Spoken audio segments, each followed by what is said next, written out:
Hello and welcome back for another spell in the library. Do come in. Now, you may remember last time I just showed you a glimpse of the shelves, and I happened, randomly as it was, to pull out this lovely little book from my shelves, which is called England's Antiphon and is by George Macdonald, the great Scottish writer of children's fantasy and adult fantasy novels and wonderful theology, who was such an inspiration to Lewis and Tolkien. And this is a beautiful little collection that he put together of the English poetry that he loves, poetry that somehow he felt moves us to praise and devotion. And look who's on the cover there on the frontispiece. That's George Herbert, of course, and we'll hear a bit more about that later. And this was published in 1868, and this is the original first edition. So he was 44 when this came out. And I love to think of this book being in the world at the same time as its author, and perhaps he held in his hands a volume just like this. So make yourself at home, have a seat, and I'm going to just read you a couple of little extracts from this book, because although I pulled it randomly from the shelves, there's no random really, I pulled it randomly from the shelves last time. Looking at it again, I realised there's a passage in here which expresses exactly what I think these spells in the library might all be about. Here's a passage from the very beginning of England's Antiphon. He's talking about how when you go deep or high in your thoughts and feelings, you reach for poetry rather than prose. There's something of rhythm and music that has to come in. This is what Macdonald says. For song is the speech of feeling. Even the prose of emotion always wanders into the rhythmical. Hence, as well as for other reasons belonging to its nature, it is one chief mode in which men unite in praise of God. For in thus praising, they hold communion with each other, and the praise expands and grows. I love that idea that we hold communion with each other when we move into poetry.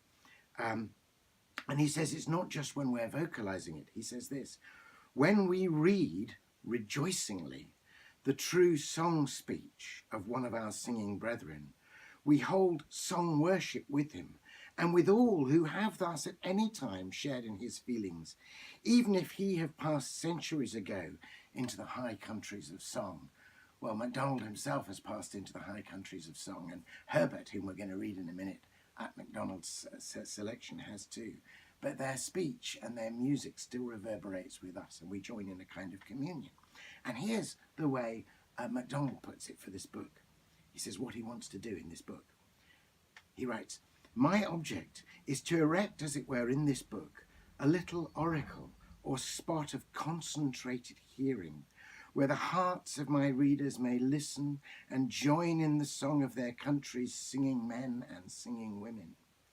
I will build it, if I may, like a chapel in the great church of England's worship, gathering the sounds of its never-ceasing choir, heart after heart lifting up itself in the music of speech, heart after heart responding across the ages.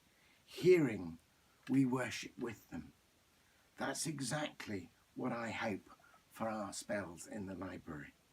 And just to give you a brief glimpse of how he does things, I'm going to turn to his chapter here on George Herbert. And he says this: "But with my hand on the lock, I shrink from opening the door. Here comes a poet indeed, and how am I to show him due honour? With his book humbly, doubtfully offered, with the ashes of the poems of his youth fluttering in the wind of his priestly garments, he crosses the threshold." There we are. George Herbert comes in. And he says, if in George Herbert there is poetry enough and to spare, it is the household bread of his being. So one of the poems that Macdonald selects is George Herbert's poem, The Flower. I won't give it to you all, but I'll just give you the little verse of The Flower that George Macdonald chose to quote, because it's about hunkering down. It's about having been in a kind of isolation, and about how Christ comes to Herbert and lifts him up out of it. So maybe it's something for our time. This is what Macdonald says before he quotes the verse. He says, listen to the pathos and simplicity of this one stanza from a poem Herbert calls The Flower. He has been in trouble. His times have been evil. He has felt a spiritual old age creeping upon him. But he is once more awake. Now here's the Herbert. And now, in age, I bud again. After so many deaths I live and write.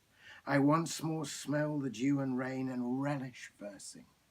O my only light, it cannot be that I am he on whom thy tempests fell all night.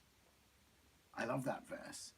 I like to think that now also in age I relish versing, and it's got a special resonance for me because I had a magical day at Little Gidding where Herbert's poems were first sent to his friend Nicholas Ferrer.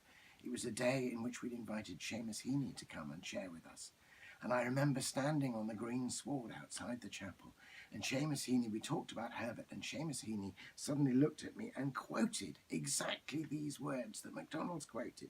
He looked at me and said in that rich, rolling Irish voice of his, now in age I bud again, after so many deaths I live and write.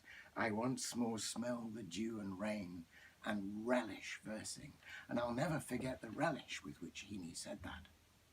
So thanks for joining me for a little spell in the library. Next time I'm going to reflect on the word spell itself, and I might pull one of my own books off the shelves, which are somewhere over there, my books, and read you a poem called Spell. So see you then.